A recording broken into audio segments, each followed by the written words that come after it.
ये है प्रोनाउन के एरर्स।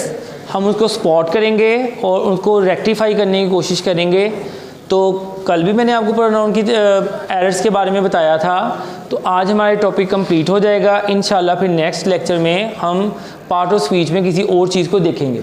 तो देखते हैं जी, one of the student is absent. इसमें ज़ाहिर है हमने वन को फोकस करना है और यहाँ पे इज़ भी आना चाहिए, लेकिन यहाँ पे एक गलती है। यहाँ स्टूडेंट जो है स्टूडेंट्स होना चाहिए, ज़्यादा स्टूडेंट्स में से एक ही हम बात कर रहे हैं। तो हमने जब वन को देखना है तो उसके अकॉर्डिंगली हमने ये देखना है कि यहाँ पे हेल्पिंग वर्ब सिंगुलर आना चाहिए, लेकिन ज़्यादा में से एक। तो यहाँ तो वो यहाँ एस नहीं लगाएगा पेपर में, तो फिर यहाँ पे हो सकता है कि आर हो। आपने ये स्पॉट करनी है सारी चीज़ें कि ज़्यादा में से एक ही हम बात कर रहे हैं। तो यहाँ पे प्लूरल होना चाहिए, हेल्पिंग वर्ब जो है वो सिंगुलर होना चाहिए और वन के अकॉर्डिंगली होना चाहिए।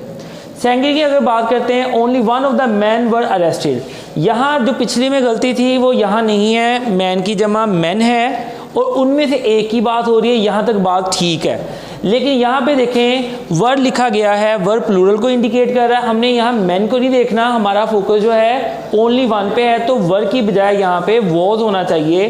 तो आपने अगर इस तरह का फिक्रा पेपर में आता है तो सारी चीज़ों को देखना है कि ज़्यादा में से एक की जब बात करनी है तो हेल्पिंग वर्ब जो है वो सिंगुलर होना चाहिए। अगले सेंटेंस की बात करते हैं, ये बहुत इंपॉर्टेंट है। इस तरह का फिक्रा लाजमी पेपर में होता है। सच के साथ आपने जोड़ा याद रखना है, वो एज का होता है, विच का नहीं होता। तो आपने ये याद रखना है, पेपर में जब भी इस टाइप का सेंटेंस आएगा तो सच के साथ यहाँ पे कुछ और होगा। आपने सच और एज को माइंड में रखना है। अगला जो है, she is older than me. इसमें आप ये याद रखें, देन कंपैरिजन के लिए है, कंपैरेटिव डिग्री है, दो की बात कर रहे हैं। शी जो है अगर वो सब्जेक्टिव हालत में है तो ये मी ऑब्जेक्टिव हालत में, ये बैलेंस नहीं हो रहा, तो यहाँ पे आई होना चाहिए। तो ये भी बड़ा ट्रिकी है, इसको आप समझ लें कि ये अगर फाइली हालत में यानी सब्जेक्टिव केस में है तो ये भी सब्जेक्टिव केस में होना चाहिए। अगले की बात करते हैं, या तो अली या साजिद। कम जो है ये प्लूरल वर्ब लग रहा है प्रेजेंट इंडेफिनिट के हिसाब से। दोनों में से एक ने काम किया है तो कम की बजाय कम्स यहाँ पे होना चाहिए। जैसा कि मैं अक्सर कहता हूँ कि सब्जेक्ट और वर्ब का एग्रीमेंट आपने देखना है। दोनों ने नहीं किया, दोनों में से कोई एक है जिसने काम किया, दोनों में से कोई एक है जो यहाँ डेली आता है। डेली भी बता रहा है कि प्रेजेंट इंडेफिनिट है, उसका सिग्नल वर्ड है। दोनों में से एक ने काम किया तो इसलिए कम के साथ कम्स आना चाहिए। It is I who is to blame नहीं होना चाहिए, हमने आई के अकॉर्डिंगली देखना है। यहाँ पे एम होना चाहिए। तो आपने ये देखना है कि जैसा हमारा सब्जेक्ट है वैसा वर्ब या वैसा हेल्पिंग वर्ब होना चाहिए। अच्छा, अपेरेंटली ये सेंटेंस बिल्कुल ठीक लग रहा है, दे इंजॉयड एट द फेयर, इसमें कोई गलती नहीं लग रही। लेकिन अगर इस टाइप का पेपर में क्वेश्चन आता है तो उसमें वो यहाँ पे जो है वो एम्फेटिक प्रोनाउन आपसे पूछना चाहेगा, दे इंजॉयड देमसेल्व्स।